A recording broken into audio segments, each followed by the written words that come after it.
heard of a lactation practice? No? Okay, let's talk about what we do. But first, I have to change out of my gym clothes. All right, now that I got my clothes on, we can chat. How are we different from hospital lactation clinics? Well, we're not owned by the hospital, first of all, and another big difference is our initial visits are 75 minutes long. So we are not just in and out, in and out. Follow-ups are quicker, obviously, because we kind of know what's going down and we know your health history. We're just adjusting the care plan. Private practice lactation clinics are owned by lactation consultants like myself, and we're funded by our own money. I actually started out in one room of a chiropractor's office. Okay, so now I'm gonna walk you through the different services that we provide. I really wish I brought a hairbrush. So first I'm just reviewing the people who attended my free prenatal class. So we do offer free community classes, and that's because the people who attend my prenatal class get a discount on a prenatal one-on-one session with me where we go over health history and things like that.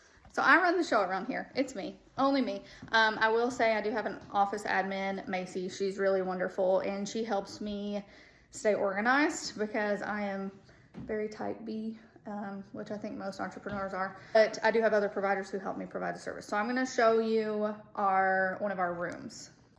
Okay, this is the baby's favorite room because it has a ceiling fan and they love ceiling fans.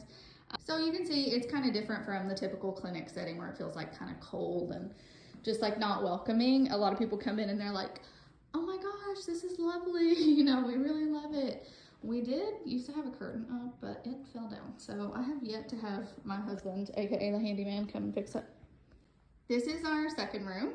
And Abby and I, she's my OT, IBCLC. She also does cranial sacral therapy. We kind of trade out in this room just depending on what our needs are. I think both of our favorite room is this one though, because it's big. Also, shout out to the playroom. We love it in here. It's a waiting room / playroom. It's the absolute best. Okay, so upstairs we kind of call it Abby's OT room, but it's just kind of our third room. She does a lot of OT in here for little babies. We see 0 to 12 months, and we just love it. It's super cute. We do have a fourth office, but I'm not going to show you that because it's mine and it's Rick. So my first patient today was a home visit, and she had to reschedule because one of her kids was sick. But my second patient today is a prenatal. So what we do in our prenatals, we kind of already talked about, but it's a one-on-one session. We talk about mom's health history, any underlying health conditions that could impact milk supply, and just kind of getting prepared for breastfeeding so that they get off on the right start. One of the things that we're known for as lactation consultants is weighted feeds, which is essentially we weigh the baby, feed the baby, and then weigh the baby again to see how much they transferred. Obviously, it's only a small snapshot of what the baby's taking because it's only one feed in one day, but it does give moms a peace of mind that their baby is doing well. Flange sizing and pump support is big right now. A lot of parents are choosing to pump in addition to breastfeeding or replacing breastfeeding altogether. So the right flange size and pump support makes all the difference in your milk supply. One thing that lactation practices are known for is tongue ties, and whether that is a good thing or a bad thing in your community, not sure. I gotta change that light bulb. Thankfully, we've built up a reputation in the community where we are very knowledgeable and supportive. We choose to respect and honor the parents' wishes, also use our best judgment. And we are all oral function trained and have some sort of like additional training when it comes to that. One of the more common reasons that we get referrals from providers in the community is low milk supply. And we are low milk supply trained.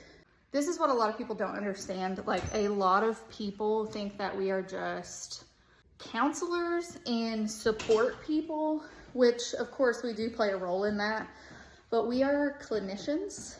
We really dig into a parent's health history to make recommendations based on what we know is proven to increase milk supply.